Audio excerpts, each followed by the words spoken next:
learning are ongoing. Almost every day we learn lessons. What we've had to do is also to set up a commission that brings everyone, every important stakeholder in the country together. So I've set up a Presidential Climate Change Commission, which brings scientists, academics, trade unions, government people, both at local government level, provincial and at national level. So all of us participate in this type of debate, and it's becoming a very rich debate because nearly everyone participates. It's not just government imposing its own will and wishes on our people. So everybody sees in a very transparent way what we are seeking to achieve. And so that in the end ensures that no one is left behind and we walk this journey together. So that's the lessons that we can put out for everyone to hear. Thank you for your words, Mr. President. Thank you. And we're quite happy to see that nations are joining the JP. And thank you for reminding everyone also that any transition must be a just transition and take the local conditions fully in charge. Monsieur le Président de la République arabe d'Égypte, nous étions il y a un an chez vous, à Sharm el-Sheikh, pour la COP 27. Est-ce que vous pouvez non seulement nous dire comment les évolutions se sont produites sur les engagements des uns et des autres pour un changement climatique plus pris en charge par la solidarité internationale, et donc a-t-on de bonnes nouvelles à entendre de votre bouche en tant qu'ancien président de la COP 27, mais aussi dites-nous où en est votre pays et votre vision pour un partenariat maintenant sur le système financier international rénové. Nous serions contents de vous entendre sur les deux sujets, Monsieur le Président.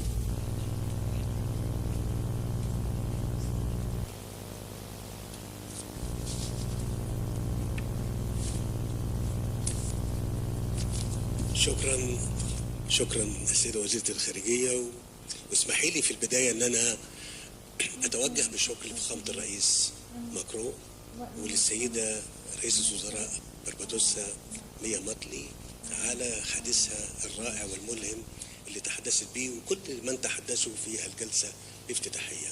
واسمحي لي أنا هخلي المداخلة شقين. الشق الأولاني هو شق عبارة عن تسجيل لوجهة نظر مصر في الموضوع كله، ثم أتحدث عن الجهد والموضوع الإجراءات وما تحقق على المستوى الوطني. And then I will talk about internationally. First of all, I'd like to thank President Macron for hosting this event within the crisis, constant crisis we have been going through for more than 3 years, and we also took the light.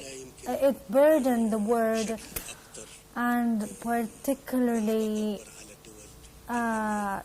the developing countries or the limited income countries that might impact or threaten the gains or the achievements that were implemented through this last period. This reality imposes us to be shoulder by shoulder, to have more solidarity and resilience to combat these challenges. And of course, that we were not the first, the main cause of it, but we are the most impacted. In such a spirit, Egypt hosted COP27 in Sharm el-Sheikh in last November, and it targeted interpreting pledges and ambitions. I will not go out of context too much, but I'd like to spot the light on the amount of the problem and the funding and how it is prepared. Otherwise, we will not move to solve any problem nationally or internationally. The target here was to interpret aspirations and pledges to tangible reality, aligning with SDGs according to the priorities of each state. In this framework, I'd like to point out that Egypt's vision in implementing growth is by providing jobs opportunities and decent life by just transition with patterns of consuming based on the best use of energy and available resources.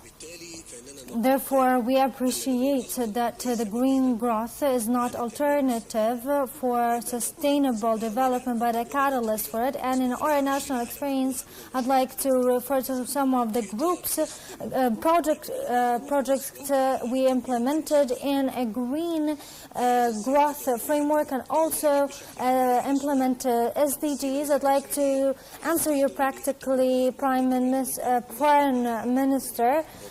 A program we launched that has a international momentum in providing sustainable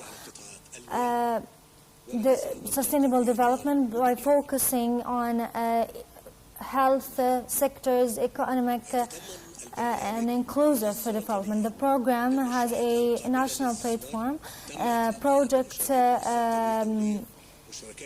that has projects that is able to implemented by certain parties, and in what we depending on what we mentioned, we have we implemented things in line with the Paris Agreement, and also treated the financial international architecture that limits the effective response for crisis. And we tackled today a lot the system, the international financial system, and how much is it. There was developments or evolutions during the 70 or 80 years ago, and that all focuses on evolving this system to respond to these challenges. And there is an inclusive development put into the multilateral agenda that ensure the sustainable and the fairness in addition to treating related challenges. Most importantly, that has impacts on it. I will go out of context, or I will speak in Egypt. We have economic reform program in 2016 that implemented with international monetary funds all the achievements we wanted, and we have a 6% growth, and all matters were very promising, and we will continue on that pace. We will implement the main target of this program. Unfortunately, due to the pandemic and the war, it has a great impact on the successful paths we had, and we retreated noticeably on the success that we made. One of it is inflation, great international inflation that reached middle income countries. And here as well, it's important to say in this regard that we had a program to monitor the debts by sustainable development. Through the 3 years, we went through many difficulties on facing the continuity of our effective success in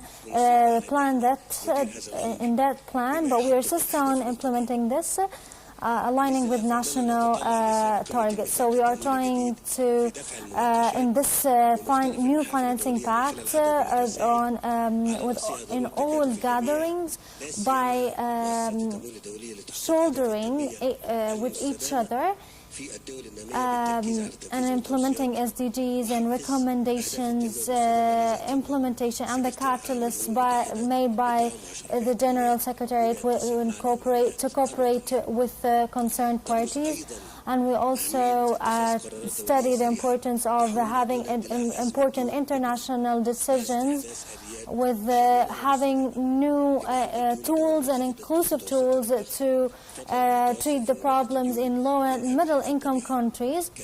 Also, there is a necessity for international financial architecture to reallocated SDRs in IMF and suspend or cancelling additional fees on the fund. In this context, it's necessary to improve policies, multilateral development banks policies to facilitate the enforcement of the countries to increase its ability to lend, knowing that the international community in Sharm el-Sheikh agreed to request these reforms. In conclusion, in this regard, I want to record our vision that SDG is important in combating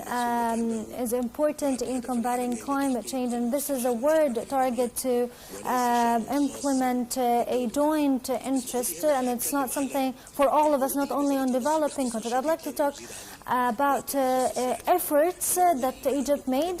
I'd like to tell you all that Egypt moved in climate change and climate issue very early, and we had a great contribution in Paris Agreement by attending during that convention, and we had an ambitious program targeted transitioning to renewable energy until 2030, and we went forward in it, and we had many achievements. Moreover, we have projects targeted as sustainable development, and at the same time fulfill protection of environment. We have many lakes on the Mediterranean. These lakes were very deteriorated and represent threat on the environment. So we turned these lakes to a friendly environment, Egypt, which costed the state large amounts. And we had also another program to use the irrigation sanitation that was previously destroyed, but now we're talking about more than 13 trillion water that is recycled and reused. We have two targets out of that. First of all, when you have an extra water shares, and also benefiting this water and not to have a polluted water. So we're talking about renewable energy or treating water sanitation, and also treating the roadmap, and this costed us a lot of money, and we have a debt plan to fund what I'm talking about. And this plan was going on very well, and we were able to meet the needs of this plan in a balanced way without having a pressure on our resources. But due to the circumstances we had in the past 3 years, that's why I'm saying we need understanding from our development partners and the international finance institutions, not just for Egypt, but for similar circumstances countries. Thank you so much. Thank you. Merci beaucoup, Monsieur le Président, des informations que vous nous avez données. Shukran. Et souhaitons beaucoup d'ambition à la COP 28. Nous entendions tout à l'heure Monsieur le Président du Niger et Madame la Première ministre de la Barbade, que je salue l'un et l'autre, nous dire combien c'était nécessaire. Madame la Présidente de la Commission européenne, je me tourne vers vous. Pouvez-vous nous dire la façon dont la Commission peut soutenir les programmes de transition énergétique, mais aussi la lutte contre la déforestation, la lutte en faveur de la biodiversité, notamment par Global Gateway, et puis où en est-on aussi du marché carbone, dont vous savez comme moi qu'il suscite l'intérêt, parfois les interrogations de la part de certains de nos partenaires. Merci Madame la Présidente. Thank you very much. First of all, I really want to commend you for inviting and starting this summit of global financing, new global financing pact. It is absolutely time that we do that. And many very fascinating initiatives are around this summit here, but I want to contribute with 3 points. Indeed, the first one has already been mentioned. This is Global Gateway. This is our 300 billion investment program from the European Union for investment abroad. And we've been speaking a lot about it. Of course, one of the prime projects is the JET-P in South Africa. We have JET-Ps in Indonesia, in Vietnam, as of today in Senegal. There it is, these JET-Ps are for the transition to renewable energy, but we also have forest partnerships, as you said it, Zambia, Uganda, Congo, for example, and we have the partnerships and the Global Gateway investments, for example, in green hydrogen, just signed at COP27 in Sharm el-Sheikh. Important is here, this is funding from the European level, but as you heard from the different projects, a Team Europe approach, so also the member states are contributing. And it's not only about funding, very important is also the knowledge transfer. For example, as you mentioned, the skilling and upskilling of the workforce, or when it comes to vaccines, the knowledge about mRNA vaccines, for example. I'll stick here to climate because that's the topic of the summit, but just as an example. Another very important factor is that the Global Gateway, of course, is de-risking for private capital, and this is creating a conducive environment for private investors. We need the private capital, and this, I think, is one of the main themes of this summit. And therefore, my second element is looking at the question, how can we attract more private investment in climate finance for the emerging markets and the developing economies? That's the core subject that we have to deal with today. And I would like to present here my second point, our new Green Bond Initiative. Because, as I said, the problem for emerging market and developing economies is to have access to capital markets. Without this access to the capital market, without this access to the pension funds, the assets managers, emerging markets and developing economies will not get the funding needed to make this transition. And public money alone will not be able to come up with the solution. Therefore, we have looked at what are the attractive capital markets elements. And of course, green bonds are vital to help any kind of country to develop to push forward the green transition and to invest in the infrastructure needs. But if we look at the developing markets and the emerging economies, then we see that there are some stumbling blocks. Basically, on the side of the countries that want to issue the green bonds, we see a lack of expertise. It's a new market element. But also on the investor side, we see that most asset managers and pension funds are not really well informed about these interesting markets, and therefore too little is done and they hesitate. What we even see is with the global slowdown and the rising interest rates, that investors are starting to pull out even of these markets and economies. So last year we saw a pulling out of $70 billion from emerging bond funds. So we really have to address these issues. Now, our idea is, our offer is that we first of all share directly expertise and know-how, how you develop these green bond markets. Nobody issues more green bonds than the European Union. We had to learn it too. We've stepped up massively in the last years, but it was a learning process. So we want to share this knowledge. This is very important, and also give technical assistance and expertise to build up such a market. The second part is, of course, we also have to push the investor side. And therefore, we want to financially support the de-risking for the investors. This is the first entry, the first open door to go into these markets.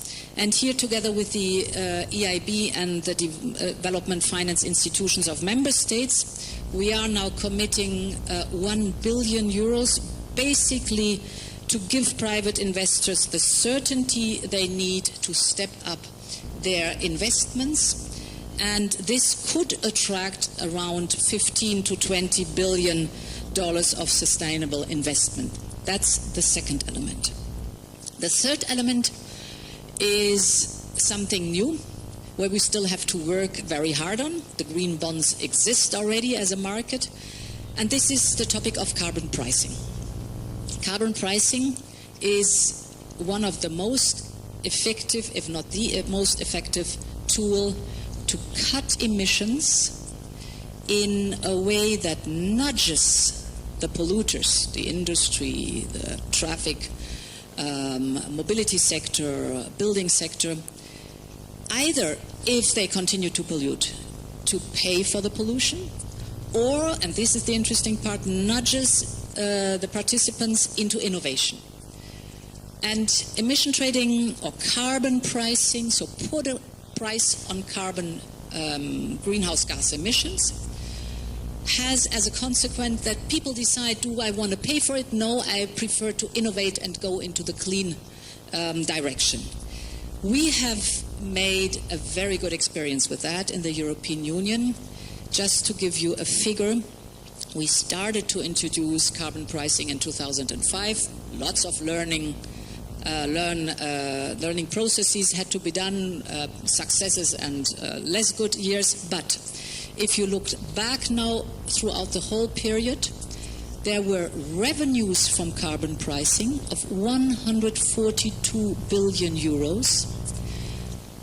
And at the same time, emissions went down, CO2 emissions went down by 35%.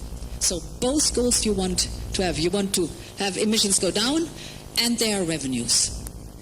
Now, we are extending the emission trading on buildings and road transport.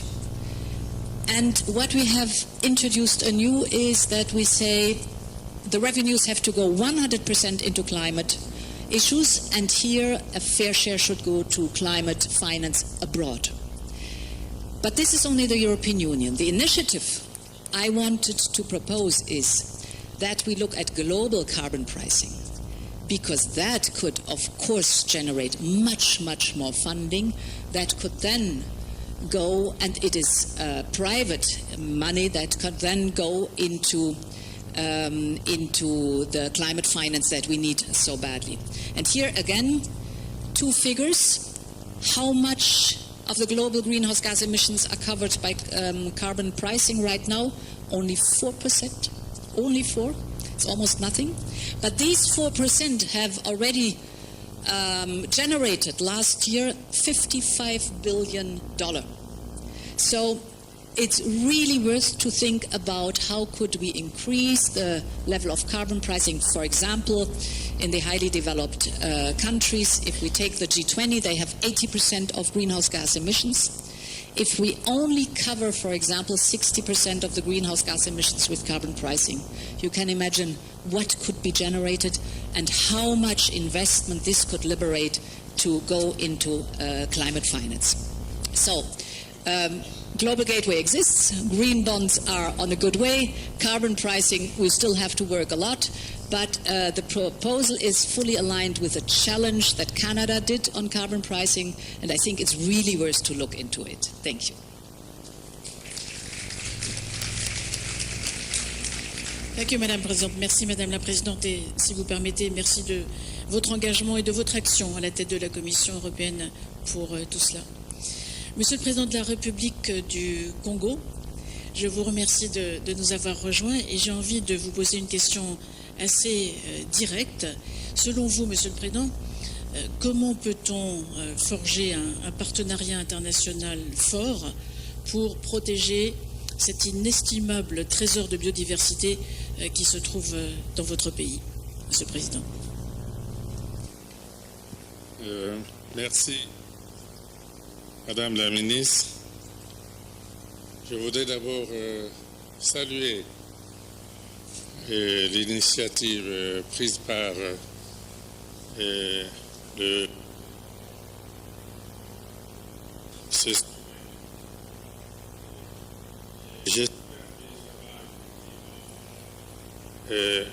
le sommet de la rupture. Le sommet de la rupture.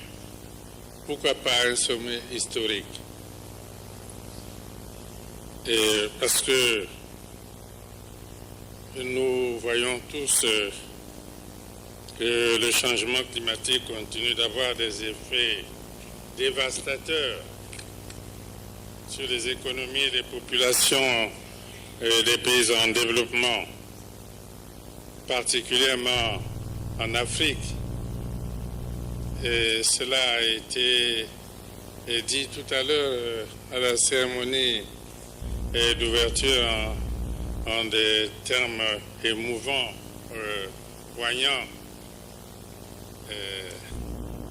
Certains auteurs de ces propos sont dans la salle. Je vois mon ami et frère, le président Bazoum du Niger. Et il se trouve que face à ces drames, et je peux prendre un repère, et c'est la COP de Copenhague en 2009.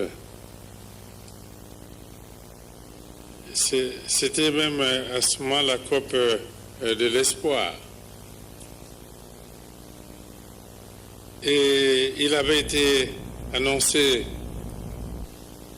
à Copenhague des soutiens importants aux pays en développement, aux pays pauvres, pour l'adaptation et l'atténuation. Et nous sommes partis de Copenhague jusqu'à Chamaché, chez mon frère. Et à El-Sisi, et rien ne s'est passé de significatif. Et à chaque COP, on analyse toujours la même situation et on fait les mêmes annonces. À Copenhague, il avait été annoncé 100 milliards de dollars par an pour les pays pauvres et on n'a pas vu cela venir. Et donc, je pense que aujourd'hui, nous sommes à la croisée des chemins et il va falloir aller vers des actions concrètes. Je n'ai pas envie de beaucoup parler aujourd'hui, je voulais seulement participer à des réunions au cours desquelles on aborde concrètement les problèmes et on annonce des solutions. C'est ce que le président Macron a dit ce matin, et d'ici demain, nous verrons, je l'espère, des solutions concrètes, ce qui est attendu. Mais malgré cela, malgré ces situations difficiles, les pays forestiers comme les nôtres, ceux du bassin du Congo, ont continué de fournir des efforts très importants pour préserver les forêts du bassin du Congo qui sont un patrimoine. Mon pays, nous avons lancé, et malgré l'importance des forêts chez nous, un programme d'afforestation sur 10 ans. Nous croyons qu'au cours des 10 prochaines années, nous pourrons faire le reboisement sur 1 million d'hectares. C'est l'objectif. Dans notre pays, nous avons fait voter par notre Parlement une loi qui fait que le 6 novembre de chaque année, chaque Congolais doit planter un arbre d'essence forestière ou fruitière. C'est une loi qui est exécutée. Et nous pensons que ces efforts sont consentis par notre peuple sans contrepartie. Et dernièrement, à Chamachek, nous avons lancé un appel pour que soit initiée à l'échelle du monde une décennie de la forestation. Et cet appel a été dernièrement soutenu par le sommet de l'Union africaine à Addis Abeba. Et je voudrais saisir cette opportunité pour confirmer la tenue prochaine à Brazzaville, en octobre-novembre de cette année, la tenue du sommet des 3 bassins, le bassin de l'Amazonie, le bassin du Bornéo-Mékong et le bassin du Congo. Et s'agissant du bassin du Congo, ce sont 220 millions d'hectares de forêt, 220 millions d'hectares de forêt protégées. Et c'est aussi 10% de la biodiversité mondiale protégée. Et nous pensons que le bassin du Congo pourrait devenir le dernier grand puits de carbone tropical terrestre du monde si on y ajoute les tourbières, les mangroves. Et nous pensons que c'est un effort très important qui est consenti en faveur de l'humanité et pour lutter contre les changements climatiques. Le sommet des 3 bassins forestiers porte en lui une nouvelle alliance écologique. De ce fait, nous attendons des pays du Nord la création d'un marché structuré qui rémunère au juste prix et les services ainsi rendus à l'humanité par ces bassins, car ils représentent le futur moteur de notre croissance.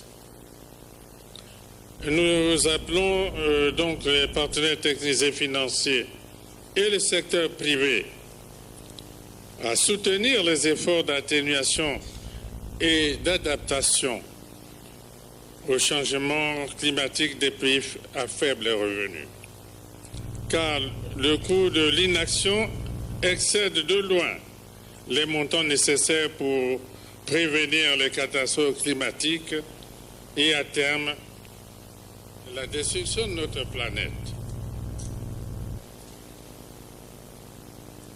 Et il conviendrait que l'agenda sur le climat mette l'accent sur la nécessité de soutenir les pays hôtes de ressources environnementales dans leur effort de préservation de ce bien comme bien public mondial, car ceci est souvent fait aux dépens des investissements pourtant indispensables au développement économique et social de ces pays. Je voudrais, pour terminer, signaler que les pays du bassin du Congo, c'est 16 pays du bassin du Congo ont mis en place le fonds bleu pour le bassin du Congo.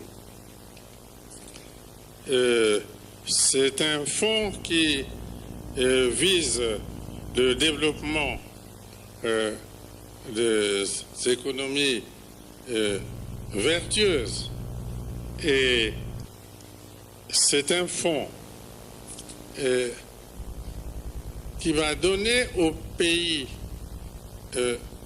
membres du bassin du Congo de développer une économie verte. Ce fonds bleu a été mis en place et placé dans la Banque de développement des États de l'Afrique centrale et pour sa gestion, il est soutenu par la Banque mondiale. Nous demandons aux pays pollueurs notamment un effort, puisqu'il est question d'aller vers des solutions concrètes.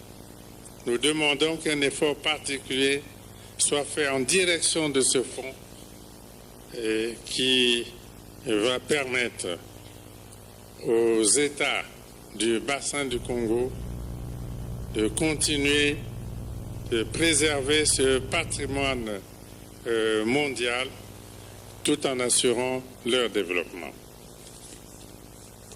Ces financements permettront donc de protéger le bassin du Congo, un patrimoine à tous et un bien mondial. Et je pense que aujourd'hui et demain, nous irons vers des décisions concrètes. Il serait dommage que ce sommet mondial ressemble à nouveau à tous les autres sommets que personnellement j'ai vus depuis Copenhague jusqu'à aujourd'hui. Madame la ministre, chers amis, je pense que nous sommes là arrivés à un moment historique. Je pense que ce sommet, c'est le sommet de la rupture. Et je pense que d'ici demain, nous irons véritablement vers des décisions importantes. Je vous remercie. Merci, Monsieur le Président. Nous y travaillons tous aujourd'hui et demain avec ardeur, avec cœur. C'est peut-être le sommet de l'audace autant que le sommet de la rupture. Et merci, Monsieur le Président, d'avoir rappelé l'importance du sommet de Brazzaville. Je suis sûr que le directeur de Conservation International reviendra sur l'importance des puits de carbone. Monsieur le Président Petro, je crois que l'an dernier, vous avez lancé une initiative intéressante qui est cette plateforme multi-acteurs pour parvenir à protéger 30% des terres et 30% des mers dans votre pays. Pouvez-vous nous dire comment ça marche et quelle est la responsabilité des uns et des autres dans cette plateforme? Merci beaucoup. A ver si me lo permite, y escapando un poco de la pregunta, quisiera abrir un debate con la presidenta de la Unión Europea, muy amable, que profundizaremos seguramente en la cumbre CELAC, América Latina y Unión Europea, ahora en julio, y que tiene que ver con este interrogante que durante todos estos años y últimas décadas viene fluyendo en las COPs, en las discusiones mundiales, en estos foros. El nivel de inversiones que hay que hacer para superar la crisis climática a escala global, que tiene que ver con cambiar la matriz energética en el mundo, sustituyendo combustibles fósiles, no complementando combustibles fósiles, que hasta ahora es lo que los números dan. Sin eso no hay solución. Dos, cambiando la movilidad hacia transportes públicos con energías limpias en todo el planeta. Tres, cambiando las formas de producir en la agricultura y en la industria, alejando el carbón, el petróleo de los procesos tecnológicos de producción, que cambian, entre otras cosas, las relaciones sociales de producción.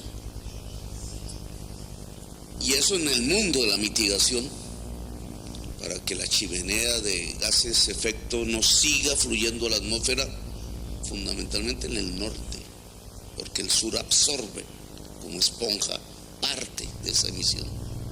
La selva del Congo, el Amazonas, Indonesia, nosotros somos esponjas y el norte emite. Ya la esponja no es suficiente. Luego hay que hacer un esfuerzo en la mitigación, fundamentalmente en el norte. Pero nosotros, y este es el cuarto aspecto de la inversión, tenemos que hacer un esfuerzo en adaptación.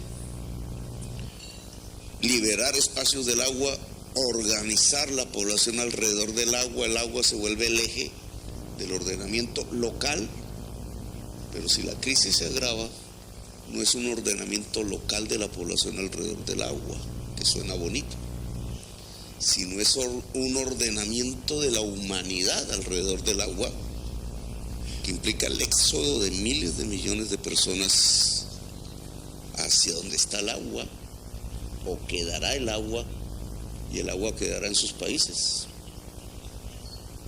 Y entonces hay una enorme tensión política creciente, porque el sur iría hacia el norte. Y de esponjas nos convertiríamos en éxodo. ¿Cuánto vale? Que es ordenar el territorio, cambiar la matriz energética, cambiar las formas técnicas de producción en industria y agricultura, cambiar la movilidad. Billones de dólares o euros. Y entonces, este es el debate. El capital que se guía por la rentabilidad, y esa es su ley, o si lo queremos, el mercado, que es su manera de expresarse, el mundo de las mercancías, pueden llevar los recursos por sí mismos hacia esta financiación que se necesita, o está limitado. Y su límite, si no lo reconocemos, implica que el riesgo de extinción de la especie humana está sobre el tapete de la discusión política. Ustedes piensan que sí es posible. Las tasas carbón, los bonos verdes, los mecanismos bancarios, la posibilidad de crédito con tasa de interés para adelantar esta magnitud de proyectos, tanto en el norte como en el sur. La creencia que el capital le hace el mercado, que creó un Frankenstein, puede solucionar el problema del Frankenstein. Frankenstein es la crisis climática. Es decir, ¿puede el que originó el problema solucionarlo? Esa es una discusión teórica, política. He visto el debate.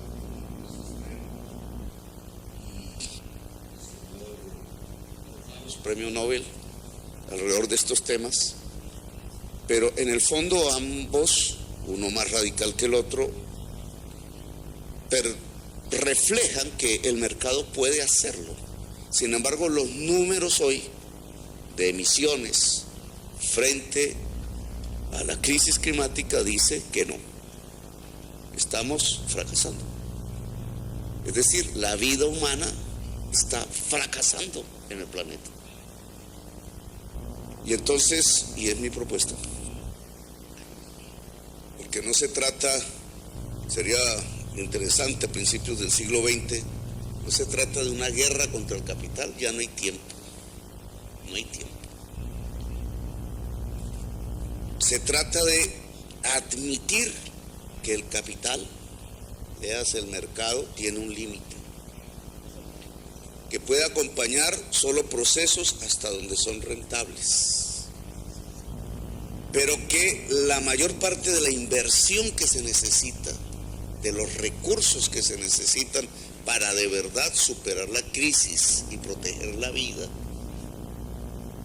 van más allá de la rentabilidad. Es decir, no se sujetan a la rentabilidad, es decir, ni el mercado ni el capital pueden ayudarnos en la mayor parte del espacio, solo complementan. Y entonces aquí vienen unas propuestas que quiero dejar sobre la mesa y que no son suficientes, pero que yo creo que serían importantes. Es decir, la crisis climática implica un gran plan Marshall global de inversiones que el capital privado no daría sino en una escala limitada. Lo que proponemos es lo siguiente: afrontar esto complementariamente a lo que ya se ha alcanzado, pero sustancialmente en la magnitud que creo que debemos dar ya, en unos mayores ingresos. Voy a poner el Fondo de Clima como institución, que ha sido hasta ahora raquítico. Unos ingresos adicionales que tendrían que salir como una taxación a las transacciones financieras mundiales, la Q de Tobin, le llaman en teoría los economistas, pero aplicado y destinado a financiar las acciones mundiales para superar la crisis climática, y una reducción de la deuda pública en todos los países de la Tierra, que no es una condonación, ojo,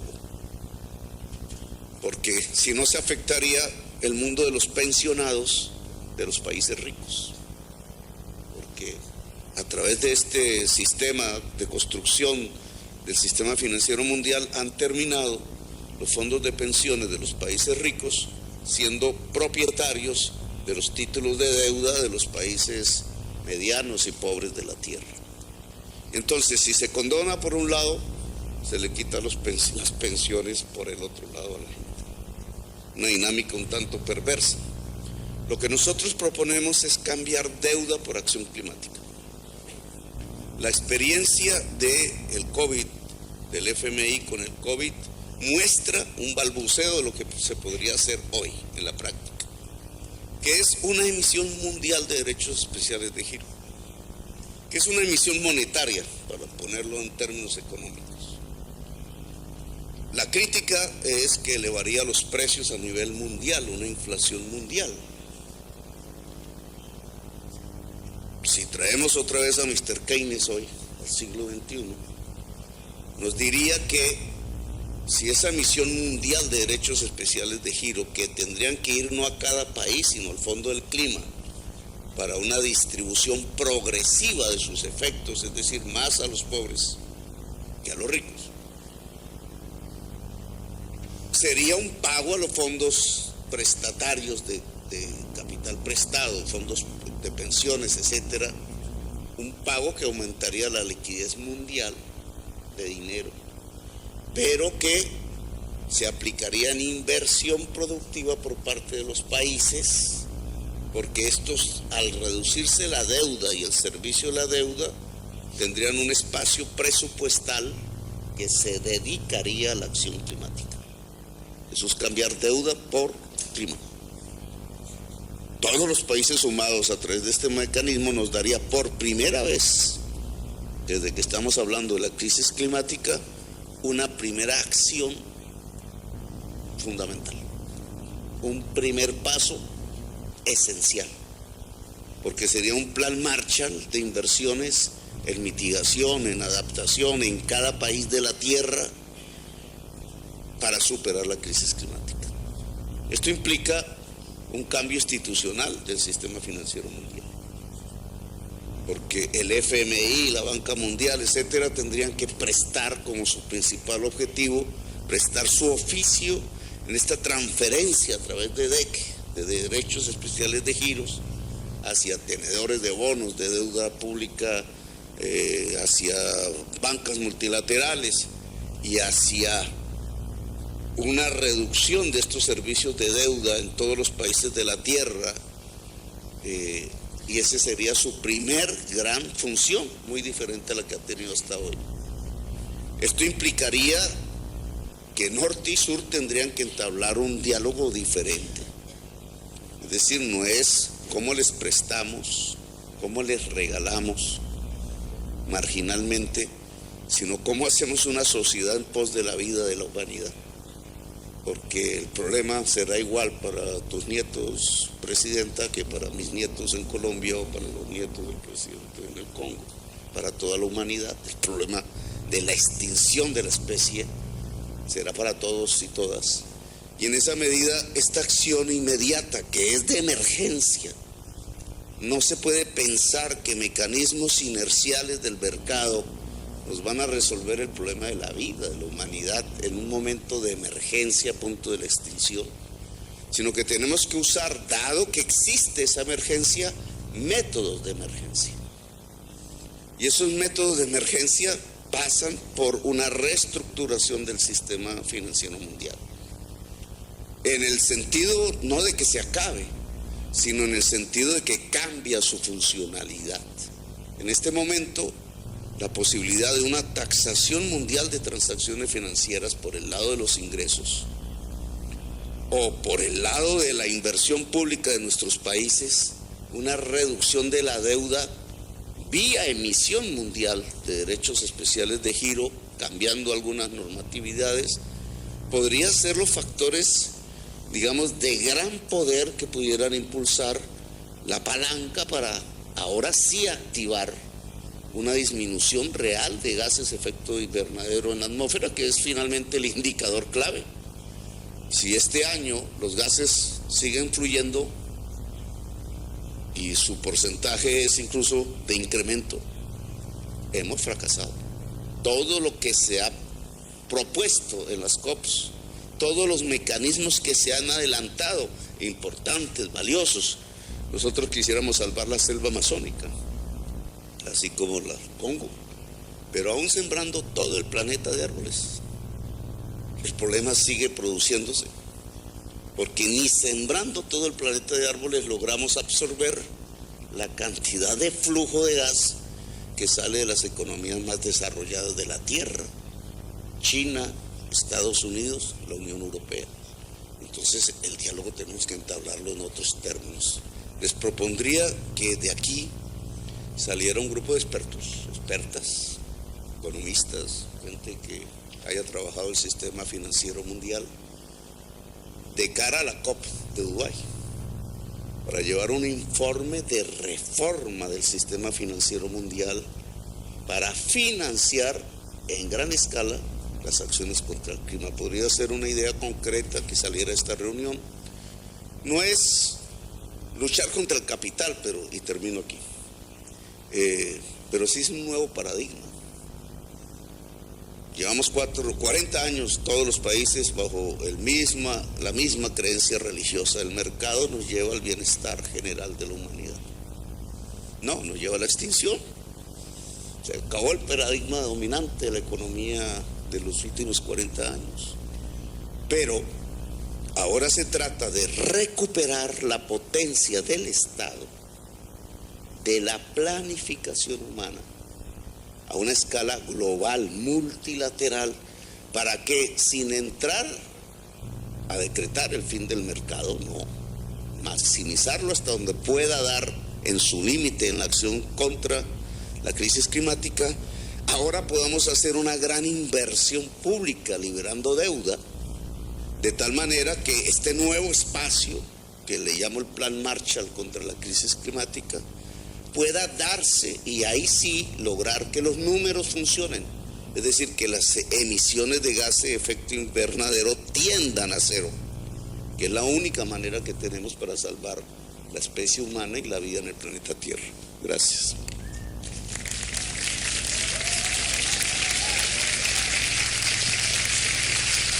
Merci, Monsieur le Président. Merci beaucoup de vos idées.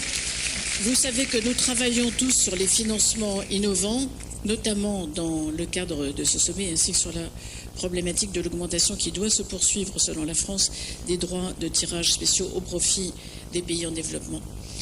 Monsieur le directeur, l'heure tourne, mais Conservation International est un réseau d'organisations de la société civile que vous représentez ici. Nous nous souvenons tous, en tout cas je m'en souviens, de votre cri d'alarme l'an dernier à Sharm el-Sheikh sur l'importance des forêts primaires et des puits de carbone. Alors, où en est-on presque un an après? First and foremost, my big thanks to President Macron and to you, Minister, and the others in the French government for really taking a leadership role in bringing us here, in continuing to push for this, and also, importantly, giving equal space and voice to the Global South. I very much appreciate the words from our excellencies. The Marshall Plan for climate and nature, I would say, is very much overdue. I grew up in Africa, and when I grew up there, electricity was intermittent, to say it politely. My daughter now is 4 years old. When she is my age, the one thing I can be confident of, I am sure that she will live in a world where energy is cleaner, greener, very likely cheaper, and very likely more equitably available to all. That trajectory is happening right now. All of you here, this conference itself is proof that that train is moving. Now, it is not moving fast enough. It's not scaling fast enough, but it is going. It is heading in that direction. The unfortunate thing is we cannot say the same for the nature transition. The nature transition is still stuck. And it's incredibly important because today about 12.5 gigatons of carbon or carbon dioxide equivalents comes out from our destruction or misuse or mismanagement of nature into the atmosphere. So we will never be able to attain the Paris Climate Agreement if we do not have a Marshall Plan for both climate and nature. About 14% of the planet has the world's most dense carbon stores, irrecoverable living carbon stores. The Congo Basin, Colombia, parts of South Africa. These are countries that are rich in carbon.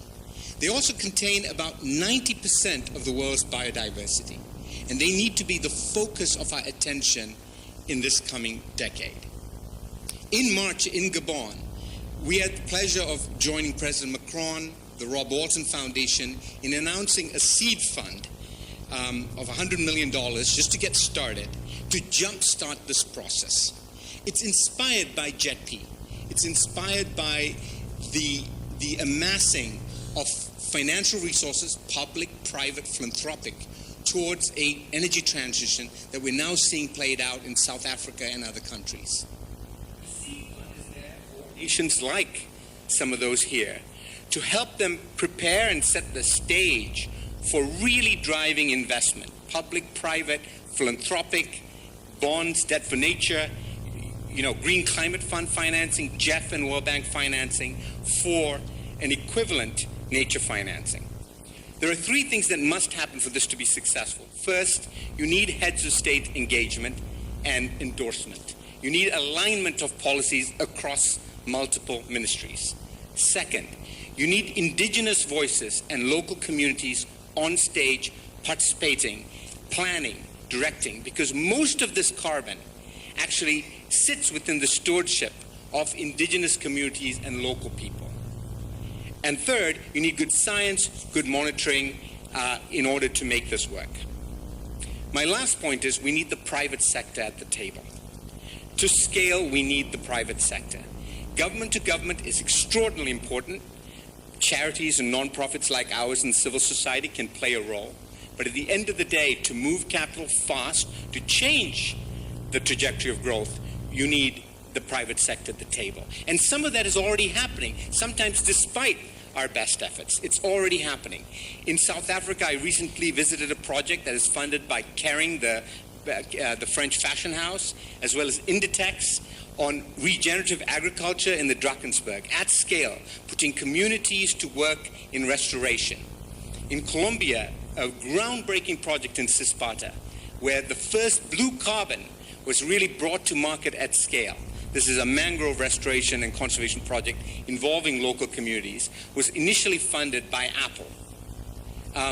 So you can see that the Canadian Pension Fund, you talked about pension funds, the Canadian Pension Fund Investment Board is currently investing in the Peruvian Amazon with indigenous communities directly to protect nature. So to me, these are the three things we need. We need seed funding to get countries prepared. We need large-scale funding that involves philanthropy, private, public sector, all instruments possible for a Marshall Plan for nature and climate, and we need the private sector engaged. Thank you. Merci, Monsieur le Directeur. Merci beaucoup. Thank you for your patience and power. Messieurs les présidents, Madame la Présidente, Monsieur le Directeur, il me reste à vous remercier de vos contributions à cette table ronde pour la croissance verte, car elle est possible, et ces contributions seront utiles pour forger le nouveau pacte financier mondial que nous appelons tous de nos voeux et pour lequel nous travaillons ici pendant 2 jours. Monsieur le Président Bazoum, vous avez eu la patience de rester jusqu'au bout de cette table ronde. Souhaitez-vous ajouter quelque chose? Sinon, je vous remercie de ce que vous avez dit tout à l'heure et de votre présence ici. Merci, à tout à l'heure. Merci beaucoup.